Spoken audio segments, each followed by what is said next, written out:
Assalamualaikum warahmatullahi wabarakatuh. Hai teman-teman, di sini saya akan menjelaskan materi tentang manajer di tempat kerja. Nah, sebelum membahas ke manajer di tempat kerja ini, saya akan membahas terlebih dahulu mengenai mengapa sih seorang manajer itu harus pandai dalam memanajemen waktu. Nah, karena manajer ini harus memiliki kedisiplinan dalam mengerjakan tugasnya, sehingga manajemen waktu ini sangat penting bagi seorang manajer.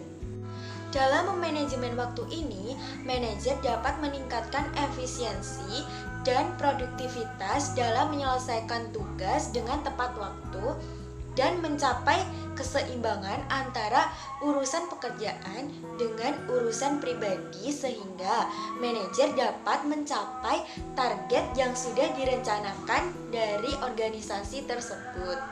Sekarang kita membahas tentang mengapa manajer itu sangat penting di dalam sebuah organisasi.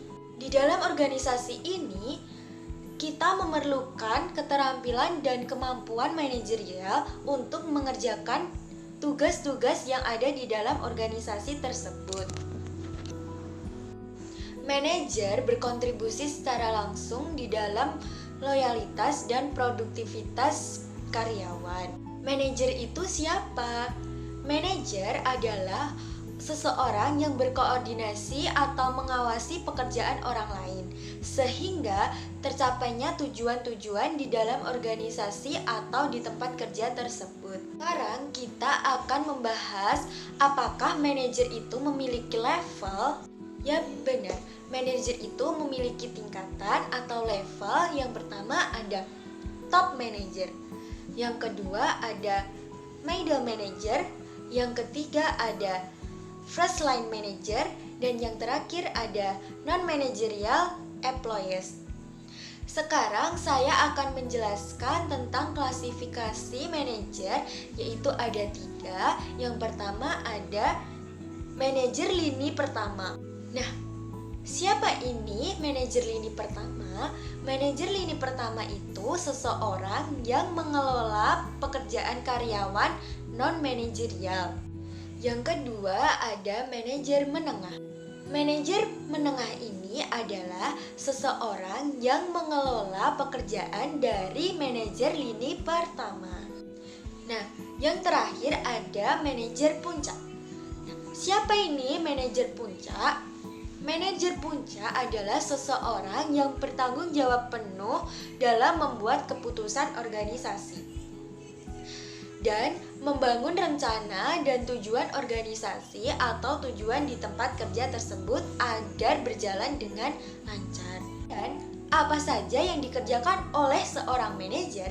Nah, di dalam diri manajer ini harus memiliki fungsi-fungsi manajemen, yaitu 1. Planning, 2. Organizing, 3. Leading, 4.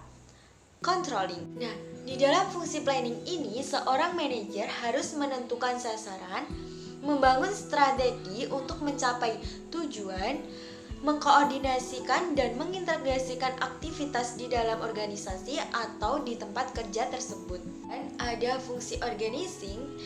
Di sini, seorang manajer harus mengatur dan membuat struktur pekerjaan untuk mencapai target yang sudah direncanakan di dalam bisnis tersebut. Kemudian ada fungsi leading. Nah, di sini seorang manajer harus bekerja dengan dan melalui orang lain untuk menyelesaikan tugasnya demi mencapai tujuan yang sudah direncanakan. Nah, yang terakhir ada fungsi controlling. Seorang manajer harus melakukan monitoring, koreksi pekerjaan, dan evaluasi dari yang sudah dilakukan untuk menjadikan kedepannya itu terus berjalan dan terus berkembang. Kemudian saya akan membahas tentang keahlian apa saja yang harus dikuasai oleh manajer. Yang pertama ada top manager. Nah, di dalam diri top manager ini harus memiliki skill dalam conceptual skill dan human skill yang tinggi di dalam organisasi. dalam conceptual skill, manajer harus mampu memberikan inovasi, menyelesaikan masalah dalam pekerjaan, dan memahami model bisnis organisasi. Sedangkan dalam human skill, manajer harus mampu dalam berkomunikasi dengan baik. Yang kedua ada middle manager.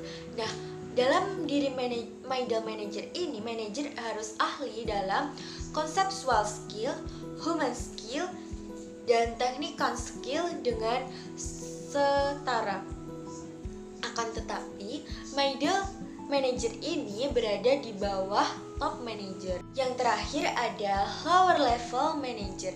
Nah, dalam lower level manager ini harus memiliki keahlian tinggi dalam technical skill karena berhubungan dengan teknik proyek dan menelaah operasi dalam implementasi perbaikan di dalam suatu organisasi. Saya akan membahas tentang contoh penerapan saya sebagai seorang manajer dalam organisasi bisnis atau profit non-profit. Yang pertama ada planning. Nah, dalam planning ini saya akan menetapkan target dalam penjualan dan merancang strategi pemasaran, seperti melalui media sosial untuk melakukan promosi. Kemudian ada organizing.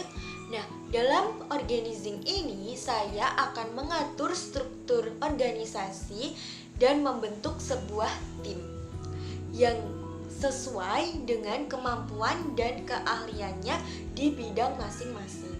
Yang ketiga ada leading. Nah, dalam leading ini saya akan memberikan motivasi kepada karyawan dalam kegiatan operasional untuk memastikan berjalannya kegiatan sesuai dengan rencana yang sudah diinginkan dari organisasi tersebut. Yang terakhir ada controlling. Nah, dalam controlling ini saya akan melakukan evaluasi secara bertahap dan rapat untuk memantau kemajuan dari bisnis yang kita lakukan untuk terus berkembang sesuai dengan rencana yang sudah kita targetkan di masa yang akan datang. Nah, pendapat saya mengenai seorang manajer itu sangat penting dalam organisasi. Tidak hanya bertanggung jawab dalam tim, tetapi manajer juga harus memiliki strategi untuk mencapai suatu target yang sudah direncanakan. Selain itu, manajer juga harus menjaga kesejahteraan tim dengan melakukan pendekatan yang baik, maka menciptakan lingkungan yang produktif dan menyenangkan bagi seorang karyawan. Sekian materi yang dapat saya sampaikan. Bila ada salah atau kurangnya, saya mohon maaf. Wassalamualaikum warahmatullahi wabarakatuh. Strategi yang paling penting dalam organisasi adalah pemimpin yang memberdayakan orang lain untuk mencapai tujuan akhir.